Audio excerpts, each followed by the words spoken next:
बेटा एक बात हमेशा ध्यान रखना, किसी के साथ संबंध ऐसा बनाओ कि उसके सुख में या दुख में हक के साथ बात कर सको। आजकल होता क्या है कि जनरली लोग किसी के साथ संबंध ऐसा रखते हैं कि अगर कोई बात हो जाती है तो उससे वो हक के साथ कह भी नहीं सकते।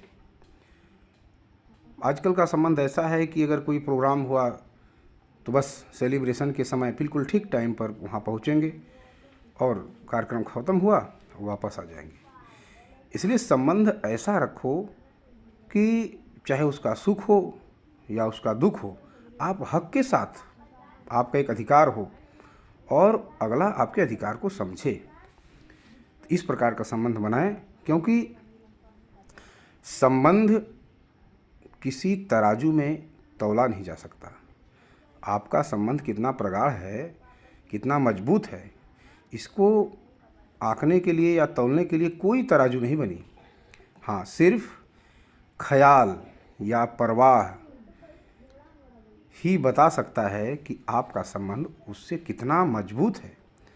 जैसे कि एक माँ और बेटे का संबंध, कोई अगर पूछना चाहे तो बताने की ज़रूरत ही नहीं है, क्योंकि अगर माँ बेटे कहीं गए और वहाँ पर माँ कहीं किसी कार्य में बिजी है और बेटा बाहर खेल रहा हो तो माँ हर पल परवाह करती है, देखती है, बल्कि बच्चे के साथ कह देती है कि बेटा बीच बीच में आते रहना। और बच्चा नहीं आता है तो उसको अपने आप परवाह होती है कि मेरा बेटा कहाँ है। लेकिन अगर हमारा संबंध थोड़ा सा कमज़ोर है, वहीं दूसरे बच्चे के साथ जो रवैया होती है हम उसका ख्याल उतना नहीं कर सकते।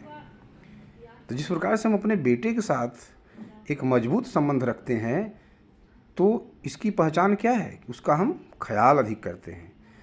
इसीलिए हम कहते हैं कि किसी के साथ संबंध ऐसा बनाओ कि आपको बताने की ज़रूरत ही नहीं पड़े। उसके प्रति आपकी सोच, आपके परवाह ये हमेशा ये बताएं कि आप उसकी कितना परवाह करते हैं। और इस प्रकार से संबंध मजबूत है, ये अपने आप पता चल जाएगा। सबका ख्याल करें, अपना ख्याल करें, स्वस्थ रहें, सुखी रहें। धन्यवाद।